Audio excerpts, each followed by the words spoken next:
John Middlewick here from Carbon Endurance. We're excited to be partnering with the MaxiRace series this year. We are the local distributors of precision fuel and hydration, pillar performance, as well as retail partners of Delta G ketones. We'll be at registrations as well as expos this year, so feel free to pop past, debate, discuss, fine-tune your hydration and some of your nutrition plans. We've got some great, I think, other partnerships at the event, all sort of geared at helping you be prepared and enjoy the race. What we're going to just do today is also just cover some key points and thoughts. Many of you will have this fine-tuned, others maybe not so much, but good just to dial them in. We're also going to just touch base on a virtual sweat test, which is a great way for you to just look at in terms of the methodology you're using for hydration and is it linked to some of the best practices. I'll talk you through this free online tool that you can walk along with me, try it yourself. It'll make certain recommendations and something that will be quite beneficial.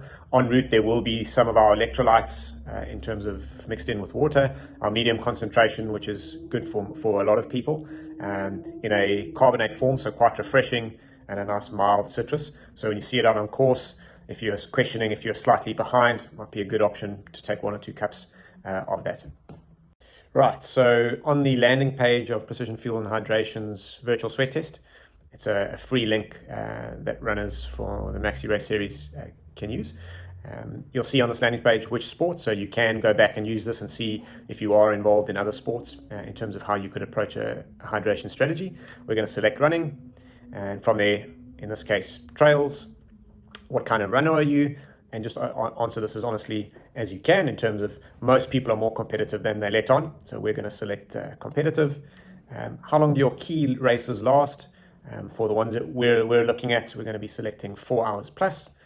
And it'll ask, do you ever race in hot or humid conditions? So in South Africa, especially as we go into summer, definitely something that we start to consider. For the MaxiRace, we'll put that as sometimes. We're not too sure of the final weather, but it looks like it's going to be a nice clear weather. How many hours are you training a week? That's kind of where you're at now in this final phase. I know it will vary. We're going to select 10 to 15 hours. How much of your training is done in a hot environment? This also speaks to indoor work, whether that's treadmills, etc. We're going to select here more than half. For those that are doing really early mornings that are pretty cool, can select differently. And then how would you classify your sweat rate?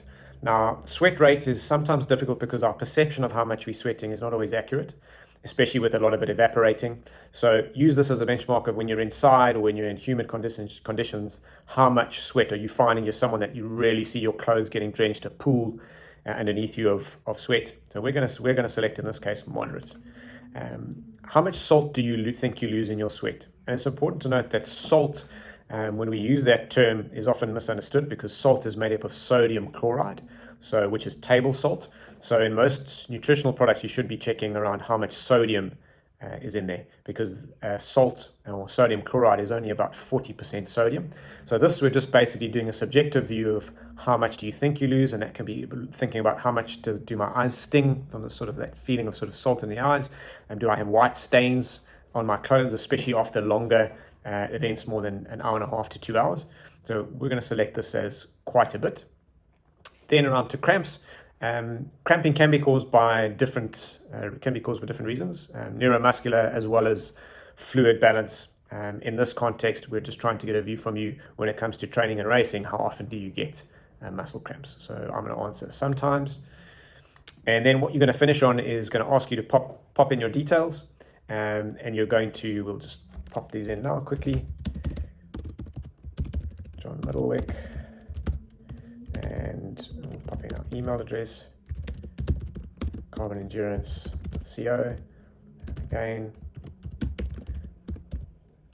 endurance.co. And we're going to ask to customize it, send that through, and then you have the choice of selecting whether you would like to continue to receive information. And then we're going to click on view results. Right, so that'll start to spin up. And in my case, what it's going to come up with and state there is your net fluid intake is on the high side, your net fluid and electrolyte losses on the high side, and it's going to give me basically a plan on what to do before the race, during, after, and in training. And you can click through on these little arrows and it'll give you a nice breakdown in terms of methodology and best practice. The interesting fact is that these virtual sweat tests are actually quite accurate, as they've been benched against the real in-person sweat testing where we physically test the sodium composition of your sweat. And there is a series of questions that are asked during that test. So it's a great way to get into the right ballpark and to follow a methodology that works. Precision Fuel and Hydration's sweat tests in terms of in-person sweat tests are over 20,000.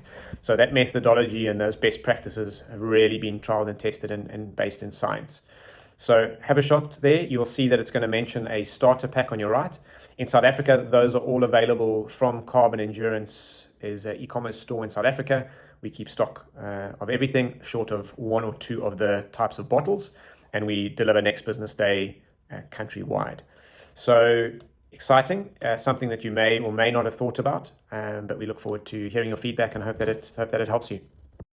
So just to finish with a few points just to keep in mind. One, don't overdo the hydration and liquid intake in the 2 days before the race.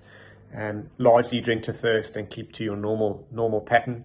You'll see in our virtual sweat test, we do give you some guidelines on preloading with sodium the night before and the morning of, and how to do that. Basically doing a higher concentration of sodium drink to make sure you're topped up and ready to start the race.